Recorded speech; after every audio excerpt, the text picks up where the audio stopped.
Assalamualaikum warahmatullahi wabarakatuh. Ikhwan fil Islam, kaum muslimin dimanapun berada, terutama para jamaah Majelis Taklim Al-Islam.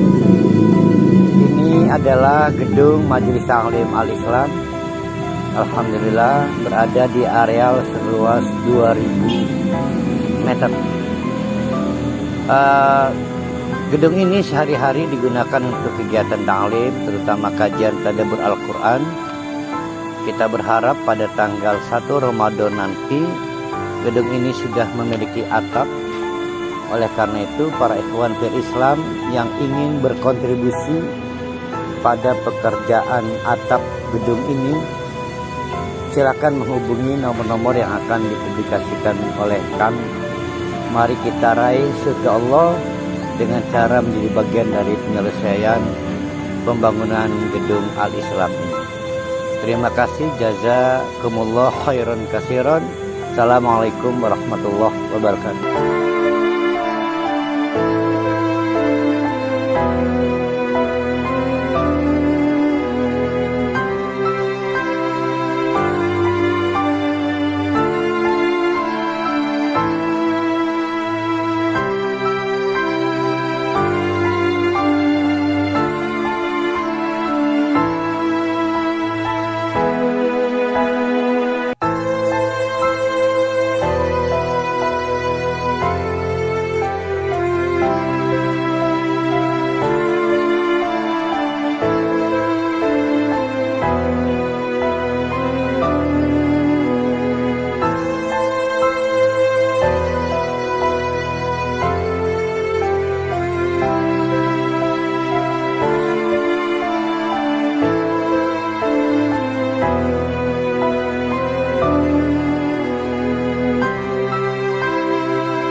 Nah, Nabi Nuh sampai ditegur oleh Allah, seolah Allah ingin menegur Nabi Nuh, nggak pantas kamu masih ngaku dia anak. Nah, berani nggak kita begitu daripada ditegur Allah? Harus berani namanya. Hah? Harus berani. Ya, mudah-mudahan kita nggak punya anak kayak gitu. Nah, ujian berat buat Nabi Nuh ini. Saya rasanya nggak sanggup itu ya. Saking gak sanggupnya, kalau anak itu naudzubillah min dzalik hamil di luar nikah, demi menyelamatkan nama baik kita kawinkan itu, ya, karena menahan malu kan, saking gak mau. Kalau saya, ya mudah-mudahan saya gak ngalamin. Mestinya itu kita usir anak, kita usir, gak pantas jadi anak kita. Tapi kita ini orang tua yang baik, tetap kita aku anak. Dan gilanya lagi, kita suruh kawin sama anak yang sudah kurang ajar ngambilin anak kita lagi. Udah kurang ngajar ya, kita kasih anak kita lagi. Kalau saya nggak mau itu. Saking baiknya kita ya. Kalau Nabi Nuh ditegur Allah, coret dari daftar kartu keluarga itu. Ajukan ke kantor kelurahan perbaikan daftar informasi di kartu keluarga. Ustaz, saya pernah mendengar nih ucapan Ustaz ini, lupa saya. Ya. Sudah anak kita digituin, dinikahkan lagi, nanti ketawa-ketawa di rumah makan bersama-sama. Ya itu sih kurang ajar, kita kasih hadiah anak kita lagi. Iya, makan bersama-sama. Makanya anak saya perempuan semua, mudah-mudahan saya nggak ngalami gitu ya. Insya Allah. Naudzubillahi min dzalik. Amin. Tapi saya menolak keras teori mengawinkan anak yang hamil. Walaupun ada abuya yang menganggap itu boleh, saya menolak keras. Harus menunggu idah. Idahnya kapan? Hah? Kok lahir? Nifas. Ya setelah nifas kan? Setelah nifas baru carikan lelaki. Mau si penjahat itu, tapi saya mah amit-amit udah ngejahatin, masa dikasih hadiah? Enggak lah, jangan.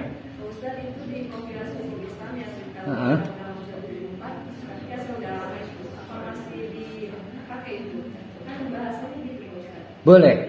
Iya, nggak tahu kan sekarang karena yang berkembang juga khawatir itu dihapus, tapi kan itu kabarnya kompilasi prestasi itu apa sih dari berbagai macam bahasa seperti ini. Bila wanita hamil hanya dapat dinikahkan dengan laki-laki yang menghamilinya dan tidak perlu mengulangi pernikahan kembali. Itu saya bahasanya waktu di undang-undang nomor 1 apa kompilasinya gitu. Bisa kaget dapat informasi dari Bu Neng. Untung saya belum baca saya. Apakah sekarang sudah terbaru? Yang jelas saya tidak mengacu kepada yang informasi Bu Neng. Cuma pernah ada orang membawa video. Wow, ini kiai besar ini punya pesantren di Cirebon. Menganggap perbuatan jihad besar melindungi aib orang teraniaya itu. Sudutnya itu lah, saya enggak lah. Saya mah enggak mau ikutan.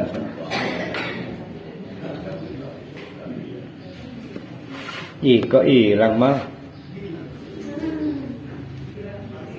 Ayat berapa kita?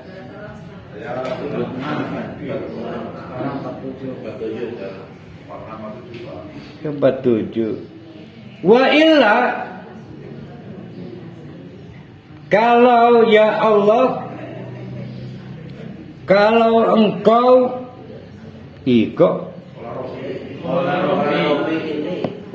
masih berada, ya benar. Kala, maka Nabi Nuh berlanjut berdoa, Rabbi, Tuhanku, inni a'udzubika an as'aluka ma laisa li bihi ilmun. Perhatikan itu potongan ayatnya, potongan doanya ya. Rabbi, ini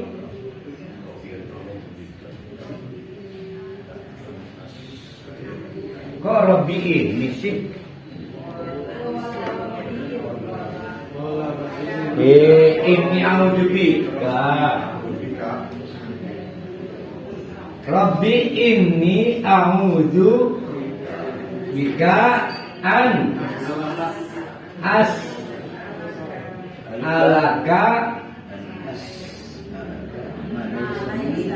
ma laisa li ilm. Nah, ini maknanya apa ini? Oh iya, maknanya apa ini? Ini poin pertama ya. Rabbi, Tuhanku, inni a'udzubika, saya berlindung dari kebiasaan buruk ngejejaluk sing ilmunya ora cukup.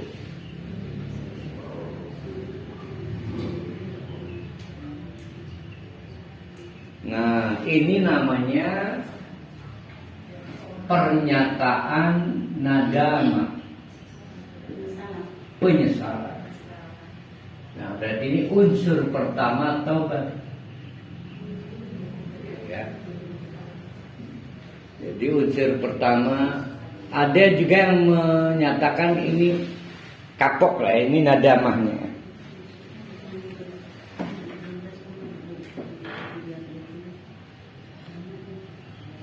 Wa illa taghfirli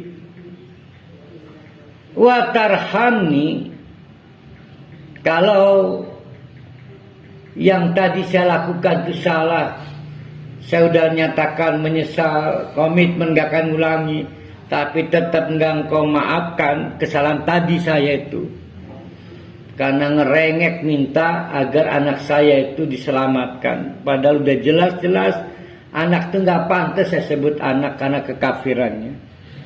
Engkau tapi nggak mau gubris, nggak memaafkanku. Wa tarhamni dan tidak memberikan belas kasihan padaku. Akun minal khosirin, mandekaya rugi ni urip kita. Mandekaya rugi ni urip kita. Nah, potongan ayat yang itu yang tadi saya baca itu menunjukkan sebagai tekad saya tidak akan mengulang. Jadi komitmen untuk beramal soleh. Unsur tobat itu satu nadama, dua ittiqad. Ya. Nah ini ittiqadnya, mengancam Allah sampai sedemikian rupa. Direspon oleh Allah kila, maka dikatakan ya Nuh. Oke, Nuh, apa yang kamu sampaikan itu direspon. Maka ihbit bisalamin minna. Setelah sampai di Bukit Jud, silakan turun dari kapal. Bisalamin, selamat ya, selamat.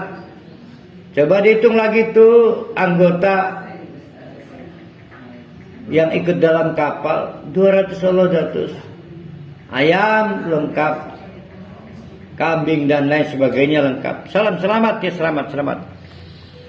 Wa barakatin alaika, dan juga keberuntungan nilai tambah yang berasal darimu. Wala umamin, juga yang diberikan kepada pengikut-pengikutmu. Setelah itu maka populasi tak terkendali.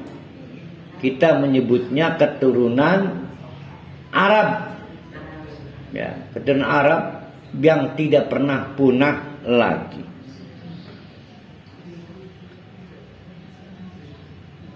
Bagaimana dengan nasib orang-orang kafir?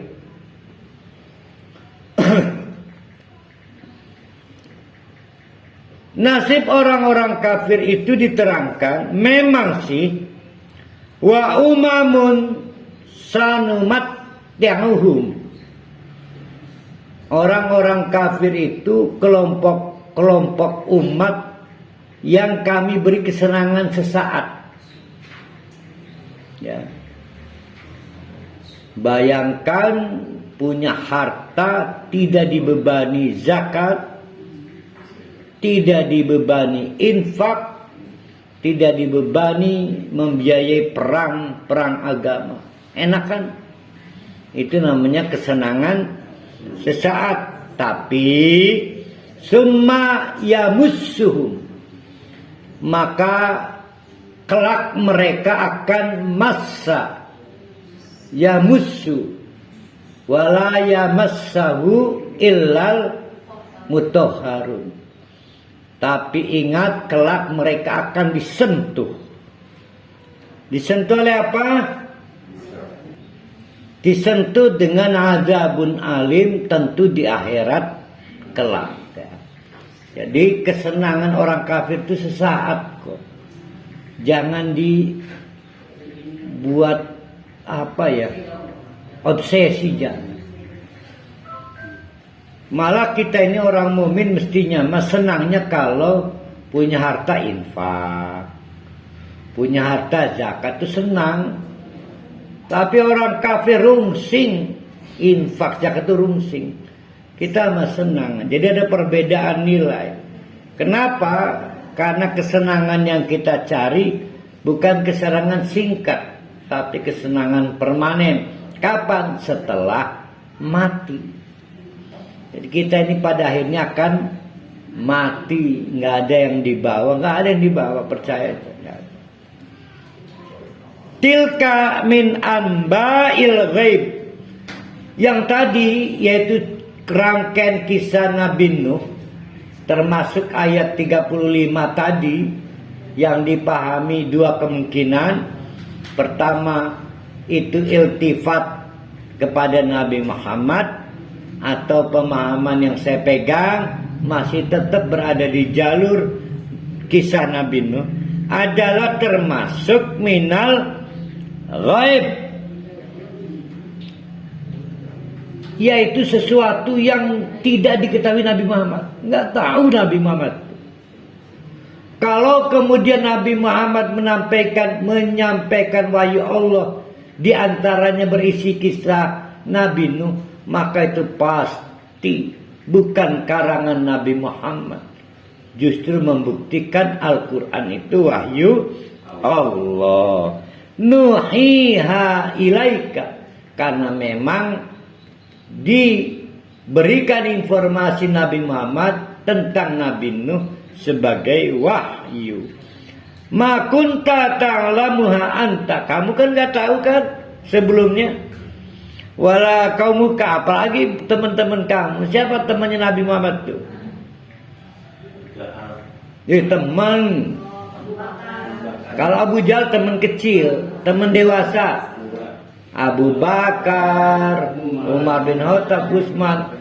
Kalau bukan karena dengar Quran disampaikan Nabi Muhammad, tambah lagi ngebleng. Ya, memang mereka ini nggak tahu apa-apa. Min qabli hada, sebelum turunnya wahyu ini. Nah, kalau kamu udah dengar kisah Nabi Nuh, maka adakah alasan buat kamu mengeluh? Kamu baru berapa tahun sih? 10 tahun. Dan Nabi Nuh berapa tahun berdakwah? Ratusan tahun. Lah kamu sedih, mungkin pamanmu tidak mau bersadar. Lebih parah lagi, Nabi Nuh ratusan tahun tetap aja anaknya memutuskan untuk menjadi lawan bapaknya. Ratusan tahun mendidik anak, mendakwai anak, di samping orang lain anaknya milih menolak bergabung, termasuk ibunya ya. Ibunya ikut nggak ini? Nggak ikut ya? Ibunya apa istrinya? Istrinya kan. Iya benar, bunuh ya. Bunuh nggak ikut ya. Bunuh Ibu Nuh.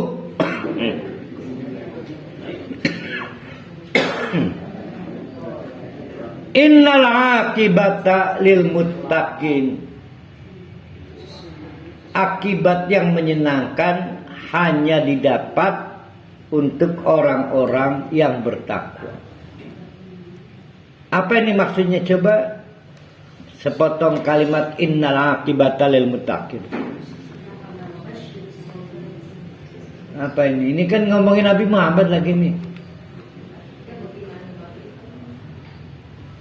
Jangan coba-coba mengeluh.